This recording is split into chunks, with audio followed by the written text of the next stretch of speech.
I opened the entrance and was speechless at the scene in front of me. Long time no see. Are you well? Because there stood my husband, smiling as if nothing had happened. 3 years ago, I was filled with anxiety and fear during my first childbirth. Without any concern for me, my husband suddenly disappeared. Why is he here now? Why did he appear after all this time? Various questions floated in my mind, but before I could ask, he spoke first. I came to pick up our child, you understand, right? Huh? What are you talking about? I'm the father, and I have the right to raise that child. What I felt was not shock or despair, but clear anger. Are you kidding me? Who gave you the right to take this child? Immediately afterward, revenge against my husband would be accomplished in an unexpected way. My name is Elizabeth. I'm 30 years old and working as a pharmacist. I got married about 3 months ago. I finally tied the knot with Anton, my husband, after 2 years of dating. We met at a mixer.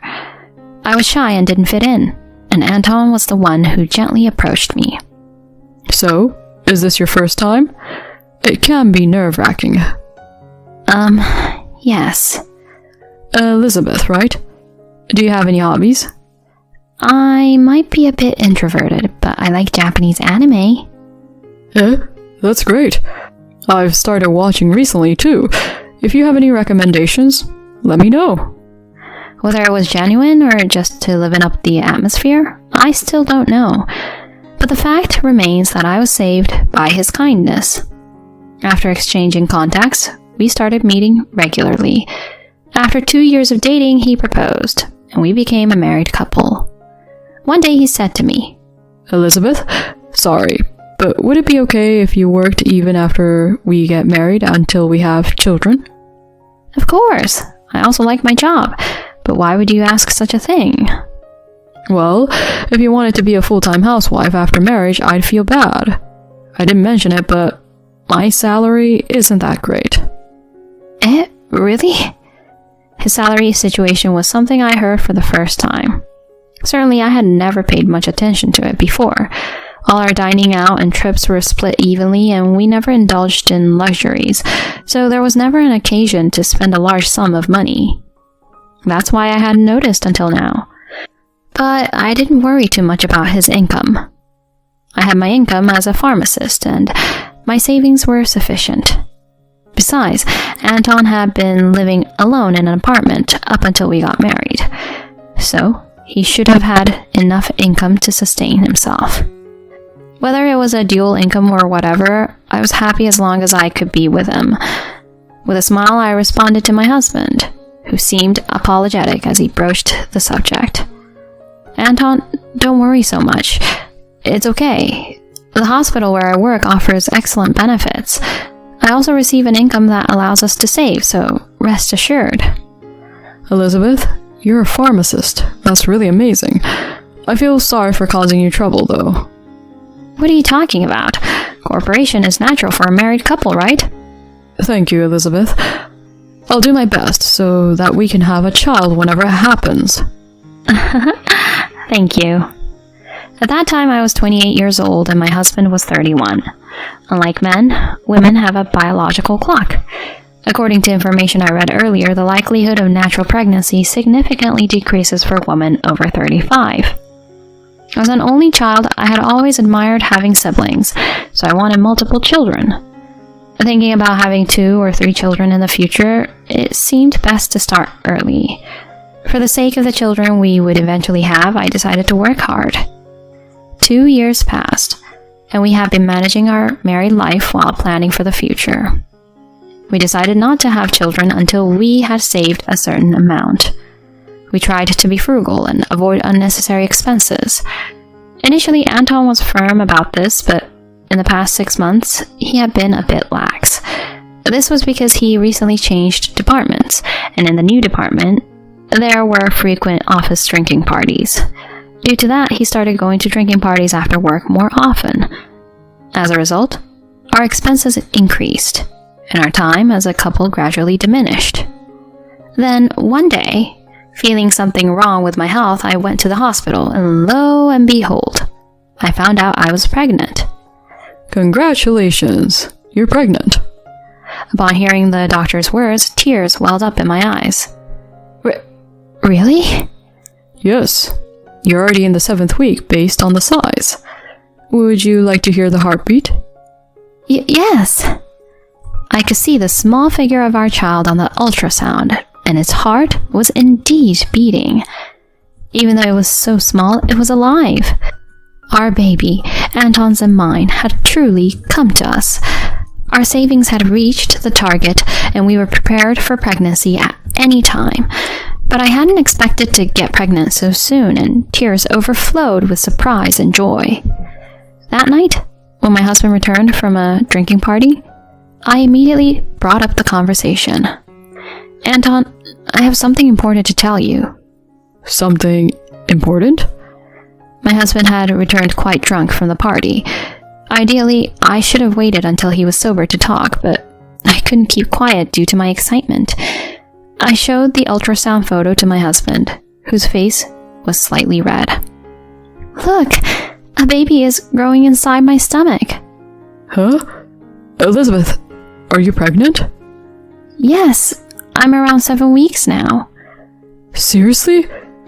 Wow, I'm so happy. Thank you, Elizabeth. My husband opened his arms and hugged me. He smelled a bit of alcohol, but I was genuinely happy that he was pleased. However, I hadn't realized yet that this pregnancy would significantly change our married life. Since the pregnancy was confirmed, my physical condition had worsened. Constant nausea and dizziness plagued me. Even if I felt hunger and ate something, I would vomit immediately. I could barely manage to eat refreshing fruits. This was the first time I had experienced something like this, and it was breaking my spirit. Why do I have to go through such a tough time? Many people suffer from morning sickness during pregnancy, but at that moment, it was so challenging that I couldn't help but wonder, why me? Due to the severity of morning sickness, I had to take time off from work. I had expected Anton to be supportive, but it seemed that was not the case. What was more challenging than morning sickness was Anton's attitude. Are you throwing up again? I really don't want to come home. Upon returning home, my husband threw such cold words at me as I battled nausea in the bathroom. A mix of shock and anger overcame me, and I found myself responding tearfully. Why would you say something like that? Even though I'm struggling so much, I'm doing my best to raise our baby. Pregnant woman, all go through this, Elizabeth. You're not special, so endure it a bit. Why are you saying it like that? We're a married couple. Can't you say we'll work through this together? Huh? I am working through it with you. You're just throwing up all the time and can't even do the housework properly. Look at you, eating out like this. It's not about that. Can't you help with the housework a bit? I work outside all day, and I'm tired. Since you're off work, can't you handle the household chores? With those words, my husband, sighing, headed to the bathroom. The sound of the door closing firmly made me feel the distance between us. Why does he speak like that? I can't even function properly because I'm in so much pain. In this state, I can't possibly do housework. Eventually, I entered a stable period and my morning sickness calmed down, but my relationship with my husband took a turn for the worse. Conversations gradually decreased, and he didn't bother coming to the hospital on the day of the child's birth. Even on the day of discharge, my husband didn't come to pick me up, and I reluctantly returned home by taxi. As soon as I opened the door, I immediately felt something was wrong. What is this? Most of the things in the room, or more precisely, my husband's belongings, were gone. Valuables were also completely gone. No matter how many times I called, there was no response from him.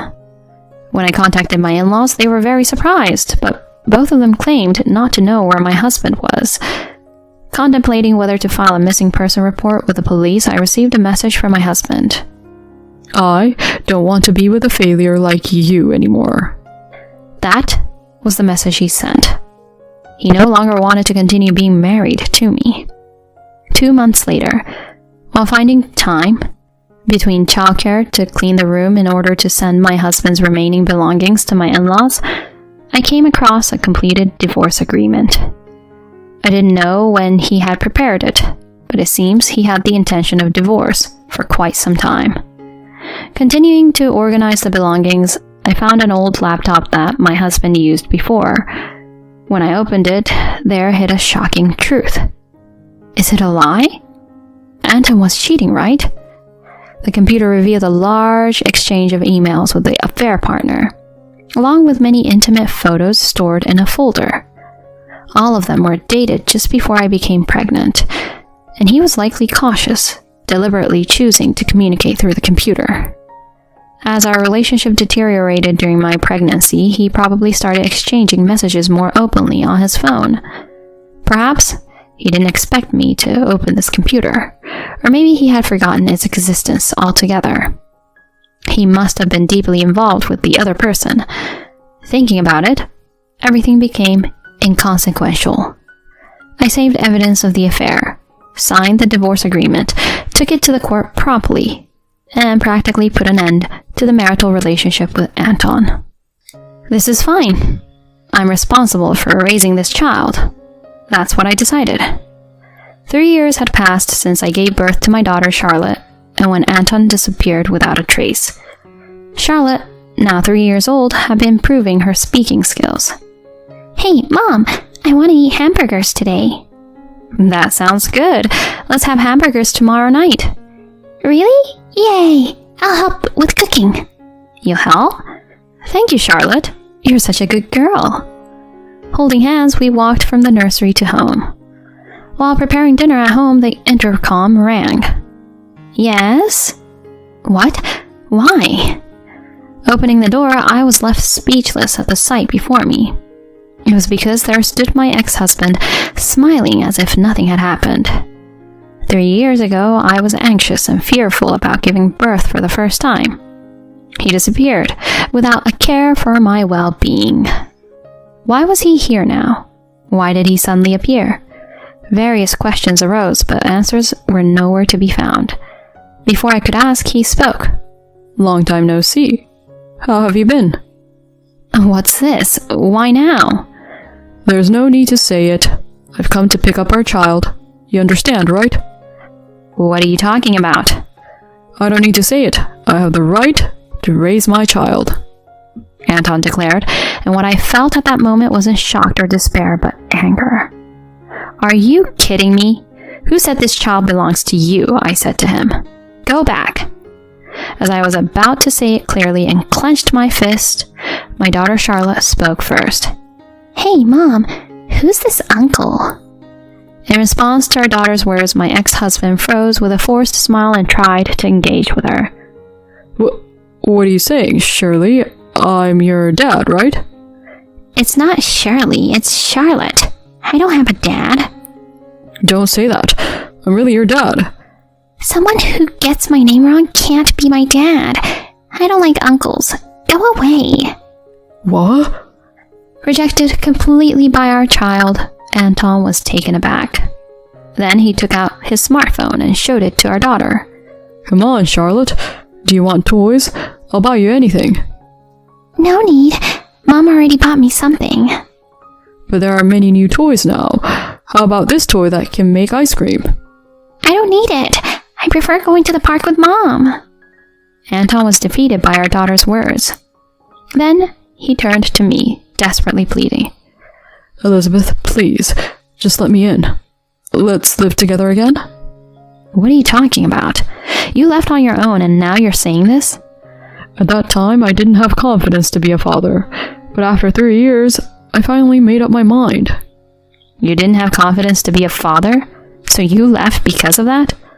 That's right. There was no other reason. I still love you, Elizabeth and Charlotte. Is that so? Well, too bad. We don't love you, and we don't need you anymore.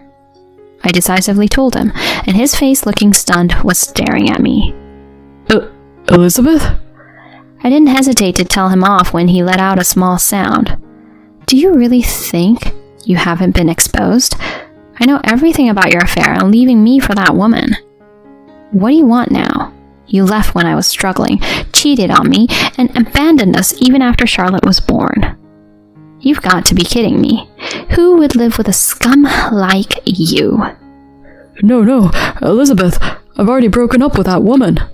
I don't care about that. When I was suffering, you were having an affair. You abandoned Charlotte after she was born. That's all that matters. Whatever you say now, I don't believe you, and I don't have even an ounce of trust in you. If you understand, never come near us again. Never appear in front of us again. No, don't. I don't want it. Don't abandon me. No. Ignoring my ex-husband, who collapsed on the spot, I called his parents. About 30 minutes later, my in-laws arrived at my house. They took the bewildered Anton, apologized to me several times, and left. Afterward, I contacted a lawyer to claim alimony. It was difficult before because I didn't know where he was, but now that he's at his parents' house, there's nothing to worry about. After a little investigation, I found out that his affair partner was also back at her parents' house. I decided to claim compensation from her as well and make them pay in one lump sum. In addition to the compensation for the affair, I also claimed child support for Charlotte. I intend to make him pay it until she becomes an adult, no matter what it takes. Anton, who was lump sum billed for compensation and child support, ended up shouldering debt. Now, he's working multiple part-time jobs and searching for a new job. He is under the watchful eyes of his parents, helping with household chores at his parents' house, and seems to have no freedom. But all of this is his own doing. When I think about the consequences of his actions, I can't even sympathize with him. On the other hand, as for me, I submitted a request for a job transfer and decided to move. Of course, with the intention of never meeting Anton again. I am now steadily progressing with preparations for the move, as I will be relocating to a hospital within the same network. Sorry, Charlotte. It's just going to be you and me. Feeling a sudden sense of guilt for taking away the presence of a father, I spoke to my daughter, who's packing next to me. But she smiled brightly and said, It's totally fine. I love Mom the most, so being with you is all I need. The most? Yup. So, if I can be with Mom, that's enough for me. Thank you, Charlotte. I love you very much too. My daughter hugged me tightly, with enthusiasm. In response, I embraced her back strongly. I will make her happy no matter what, and we will be happy together. With that conviction, I smiled warmly, holding my daughter's hand.